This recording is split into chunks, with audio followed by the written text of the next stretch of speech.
Saya konfirmasi ya, Yahudi itu sebetulnya penakut. Penindasan yang berlangsung selama era Fir'aun itu membentuk karakter Yahudi ini, kalau disebut Yahudi, atau kalaupun dilekatkan kepada kata Bani Israel, sebetulnya membentuk karakter sifat takut yang sangat dalam. Di asal Yahudi ini, asal Yahudi adalah orang yang ingin kembali pada jalan yang baik, pada jalan yang benar. Paham nggak sampai sini? Baik. Tapi apa yang terjadi? Setelah peristiwa ini, sudah Allah terima taubatnya, tapi yang salah tetap salah. Yang salah dihukum, yang benar kemudian diberikan masa tenggang untuk berkehidupan terus sesuai dengan ajalnya. Jadi yang ini sudah selesai dihukum, ini jalan. Tapi ya itu tadi yang nggak hilang dalam karakternya, tetap dalam perjalanan pun sifat ngiyalnya masih ada. Dibimbing ya Musa, bawa mereka, udah ya ilal ardil muqaddasah, ke tempat bumi yang suci, yaitu ada Masjidil Aqsanya di situ. Bawa ke situ. Saat dibawa itulah teman-teman sekalian, sudah tinggal masuk, jaraknya sudah dekat, sudah tinggal masuk. Disampaikan bagaimana kita masuk, sementara di tempat itu sekarang sudah beraneka ragam sukunya, udah banyak yang kuat-kuat, bahkan ada suku hebat dipimpin oleh Jalut yang kita sebut dengan Goliat itu. Wah Musa, kami nggak mau masuk lah, di sana kami takut katanya kan. Nah ini saya konfirmasikan, penindasan yang berlangsung selama era Fir'aun itu membentuk karakter Yahudi ini, kalau disebut Yahudi, atau kalaupun dilekatkan kepada kata Bani Israel, sebetulnya membentuk karakter sifat takut yang sangat dalam. Jadi Yahudi itu sebenarnya penakut. Saya konfirmasi ya, Yahudi itu sebetulnya penakut.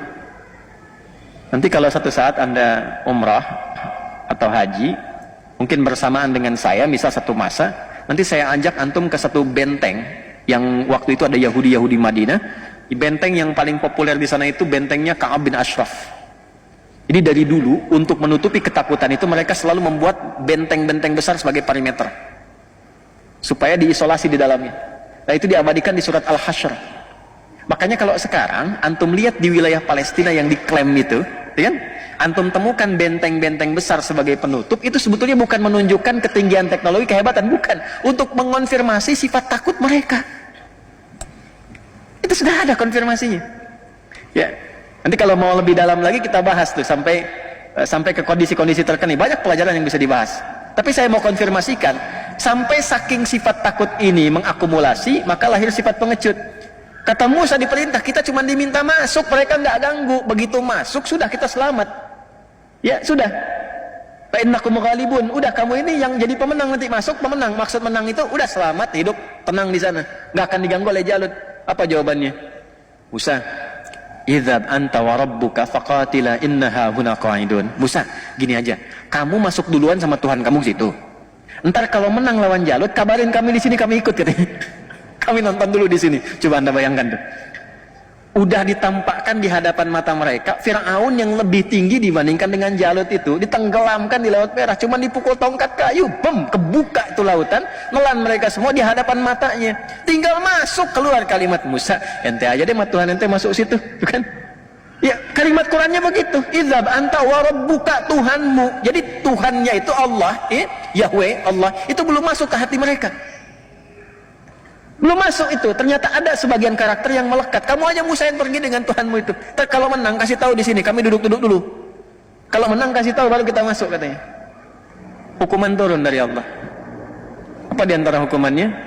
Nah, maka ini di Al-Maidah nanti diabadikan. Ya kalau kita masuk dari ayat ke 19 ke 20-an terus sampai dengan di ayat 23 sampai 25 kita akan temukan apa yang tadi saya bahas. Ya ini gambaran besarnya karena waktu kita sangat terbatas. Disinilah inti yang mau saya bahas nih di titik ini sampai kondisi sekarang.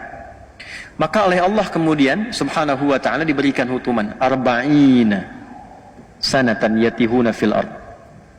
Awas, 40. Selama 40 tahun itu mereka harus berkelana di muka bumi. Ya, ini 40 tahun di sini ada yang mengartikan masa, ada generasi dan sebagainya. Nanti kemudian siapa yang masih ingat yang menemani Nabi Musa untuk bertemu Khidir itu? Kan ada seorang pemuda, Yusha bin Nun. Yusha bin Nun. Nah nanti Yusha bin Nun inilah yang memimpin nanti, ya asistennya Nabi Musa saat bertemu dengan Khidir. Antum ngaji Al-Kahf tapi nggak hafal kisahnya. Ya, kan ditemani oleh seorang asisten itu kan saat mencari Khidir. kemudian dia bawa ikan, ikannya lompat-lompat ke laut, itu Yusha bin Nun. Nah, Yusha bin Nun inilah yang kelak memimpin umat-umat tersisa itu sepeninggal Nabi Musa yang meninggal dekat tempat itu sejengkal, sedikit lagi ke arah Aqsa itu, sedikit lagi, sejengkal itu ilustrasi bahasa yang tinggi, maksudnya berapa meter ke depan atau mungkin berapa kilo ke depan, tinggal sedikit lagi, meninggal dikuburkan di situ. Nanti yang meneruskan masuk di generasinya Yusha bin Nun masuk ke situ. Ya, yang menaklukkan Goliatnya, Jalutnya itu tadi, itu adalah Nabi Daud alaihissalam bentukan Talut yang tadi saya sebutkan di awal. Tapi mereka akan berputar-putar dulu. Dalam berputarnya inilah kemudian disebutkanlah karakteristik mereka dan jalur hidup mereka. Bagaimana disebutkannya? Itulah yang ditampilkan di awal Al-Isra, surah Al-Isra, dari ayat 1 sampai dengan ayat yang ke-7, khususnya dari ayat ke-4 sampai ayat 7-nya. Satu, menerangkan tentang keutamaan Palestina dengan Masjidil Aqsa-nya. Kedua, menerangkan keturunan Nabi Nuh yang sudah mendiami di situ pertama kali supaya nggak diklaim bahwa ini tanahnya orang-orang Yahudi, ini tanahnya orang-orang Israel atau Zionis dan sebagainya. Turun, baru kemudian cerita tentang Musa.